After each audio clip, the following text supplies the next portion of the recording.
بسم اللہ الرحمن الرحیم۔ شروع اللہ کے نام سے جو بڑا مہربان نہایت رحم والا ہے۔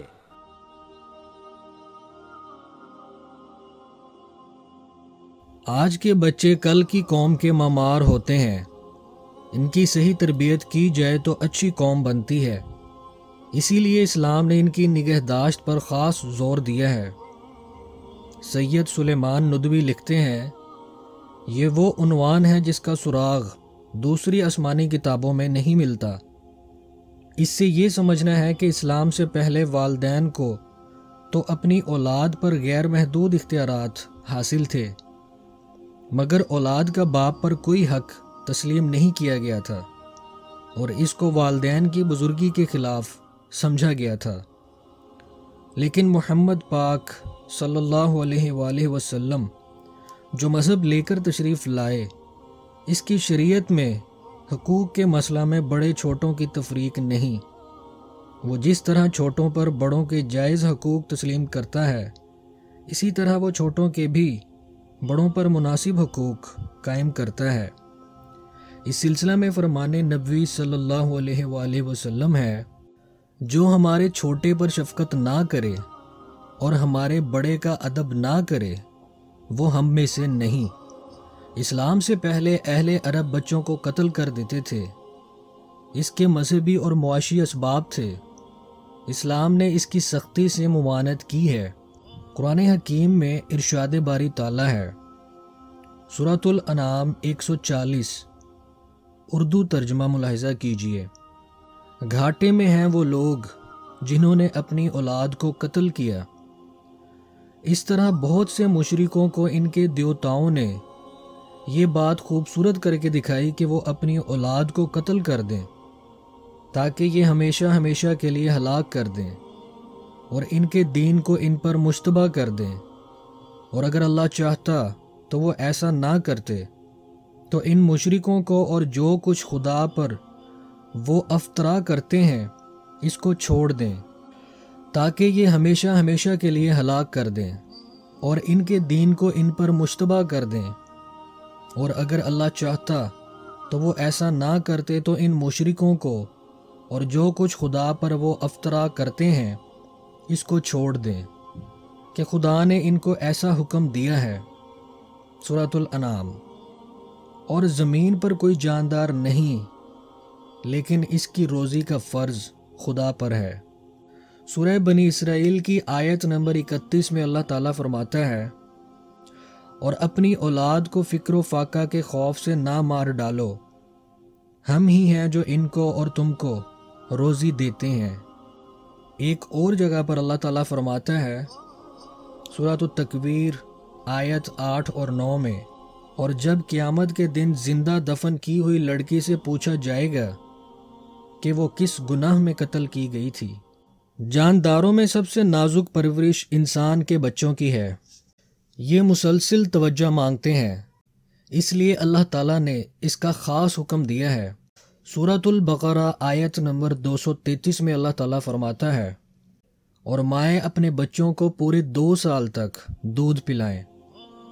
حدیث میں آتا ہے، حضرت عائشہ رضی اللہ تعالی عنہا سے روایت ہے، انہوں نے کہا کہ ایک عورت میرے پاس آئی اور اس کے ساتھ اس کی 2 بیٹیاں تھیں۔ اس نے میرے پاس ایک کھجور کے سوا کچھ نہ پایا، میں نے اسے وہی دے دی، پھر اس نے اسے اپنی لڑکیوں میں بانٹ دیا اور اس نے خود نہ کھایا، پھر اٹھ کر باہر چلی گئی۔ اس کے بعد نبی کریم صلی اللہ علیہ وآلہ وسلم گھر میں آئے اور میں نے آپ صلی اللہ علیہ وآلہ وسلم کو بتایا تو آپ صلی اللہ علیہ وآلہ وسلم نے فرمایا، جس کو بیٹیوں کی کچھ آزمائش میں ڈالا گیا اور اس نے ان سے اچھا سلوک کیا تو وہ اسے آگ سے دور رکھیں گی۔ رسول اللہ صلی اللہ علیہ وآلہ وسلم نے فرمایا، جس نے 2 لڑکیوں کی ان کے بالغ ہونے تک پرورش کی، وہ اور میں قیامت کے دن اس طرح آئیں گے۔ اور آپ صلی اللہ علیہ وآلہ وسلم نے اپنی انگلیوں کو ملایا۔ پرورش کے ساتھ تعلیم و تربیت لازم و ملزوم ہے۔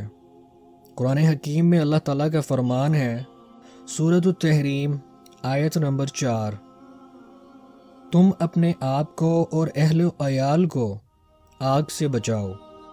رسول پاک صلی اللہ علیہ وآلہ وسلم نے فرمایا، جب تمہارے بچے 7 سال کی عمر کو ہو جائیں تو ان کو نماز پڑھایا کرو، اور جب 10 سال کے ہو جائیں تو انہیں مار مار کر نماز پڑھاؤ اور اس وقت الگ سلایا کرو۔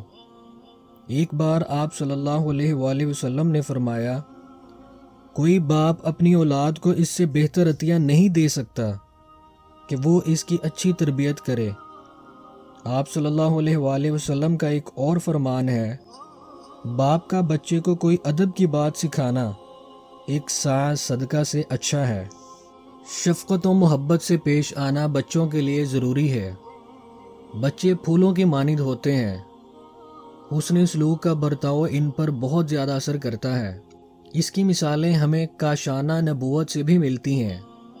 ایک صحابی اقرا بن حابس دربار نبی صلی اللہ علیہ وآلہ وسلم میں آئے۔ حضور پاک صلی اللہ علیہ وآلہ وسلم حضرت حسن رضی اللہ عنہ کو پیار کر رہے تھے۔ اس کو یہ بات ادب اور وقار کے خلاف معلوم ہوئی۔ اس نے کہا، کیا آپ بچوں کو پیار کرتے ہیں؟ میرے 10 بچے ہیں، میں نے ان سے کبھی پیار نہیں کیا۔ تو حضور پاک صلی اللہ علیہ وآلہ وسلم نے سنا اور فرمایا، جو رحم نہیں کرتا اس پر رحم نہیں کیا جاتا۔ دوسری روایت میں ہے کہ آپ صلی اللہ علیہ وآلہ وسلم نے فرمایا، اگر اللہ تعالیٰ نے تیرے دل سے رحم و شفقت کو نکال لیا تو میں کیا کروں؟ جب آپ کے بیٹے ابراہیم نے وفات پائی تو آپ کی آنکھوں سے آنسو جاری تھے اور کہتے جاتے تھے، بیٹے آپ کی جدائی کا ہمیں بہت افسوس ہے۔ حضرت فاطمہ رضی اللہ تعالی عنہا جب تشریف لائیں تو آپ صلی اللہ علیہ وآلہ وسلم فرط محبت میں کھڑے ہو جایا کرتے تھے۔ آپ صلی اللہ علیہ وآلہ وسلم حسن اور حسین رضی اللہ تعالی عنہ کو کندھوں پر سوار کر لیتے، ان کو پیار کرتے اور چومتے تھے۔ قرآن حکیم کا فرمان ہے، سورۃ التغابن آیت نمبر 15، تمہارے مال و اولاد تمہاری آزمائش ہے۔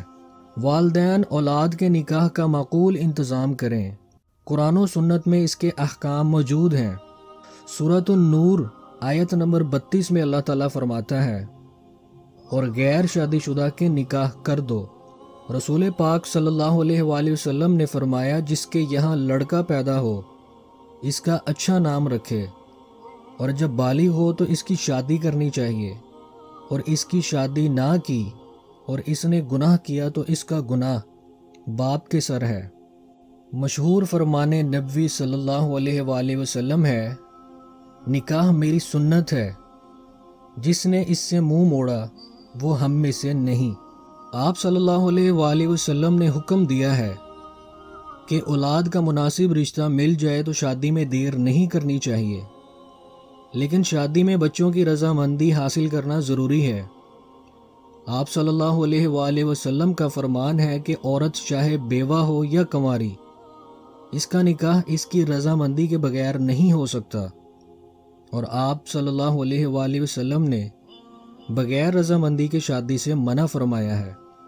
بچوں کے درمیان عدل و مساوات سے کام لینا چاہیے۔ اگر اسے ترک کر دیا جائے تو بچے احساس کمتری کا شکار ہو جاتے ہیں۔ اسلام نے اس ظلم سے روکا ہے۔ بچے کی پیدائش کی خوشی میں اللہ کے نام پر جانور کو ذبح کرنا عقیقہ کہلاتا ہے۔ امام ابو حنیفہ کے نزدیک یہ سنت ہے۔ حضور پاک صلی اللہ علیہ وآلہ وسلم نے فرمایا، لڑکے کی پیدائش کے ساتھ عقیقہ تم اس کی طرف سے خون بہاؤ اور بالوں وغیرہ کی گندگی دور کرو۔ ترمذی میں ہے کہ بچہ عقیقے کے بدلے رہن ہے۔ 7ویں دن جانور ذبح کر کے اس کا عقیقہ کیا جائے، اس کا نام رکھا جائے اور اس کا سر منڈوا دیا جائے۔ اس طرح ابو داؤد کی حدیث ہے، جس شخص کے یہاں بچہ پیدا ہو تو لڑکے کی طرف سے 2 بکریاں اور لڑکی کی طرف سے 1 بکری ہے۔ اسلام نے اولاد کو جائیداد میں نہ صرف شریک کیا بلکہ حصے مقرر کر دیے، اس طرح تاکہ کوئی کمی بیشی نہ ہو سکے۔ پرانے زمانے میں اس سلسلے میں بڑا ظلم ہوتا تھا، اور اہل مغرب تو اب بھی اس جاہلانہ رسم پر عمل کرتے ہیں، اور بعض دفعہ وہ بڑے لڑکے کو جائیداد کا وارث قرار دیتے ہیں۔ اسلام نے ہر حصے دار کے برابر حصے مقرر کر دیے ہیں، یہاں تک کہ لڑکیوں کو جائیداد میں حصہ دیا۔ اس کے ساتھ یہ بھی کہہ دیا کہ باپ کو کسی جائز وجہ کے بغیر قانونی طور پر اولاد کو جائیداد سے محروم کرنے کی یا ایسی وصیت کرنے کا کوئی حق نہیں جس سے ان کی حق تلفی ہو۔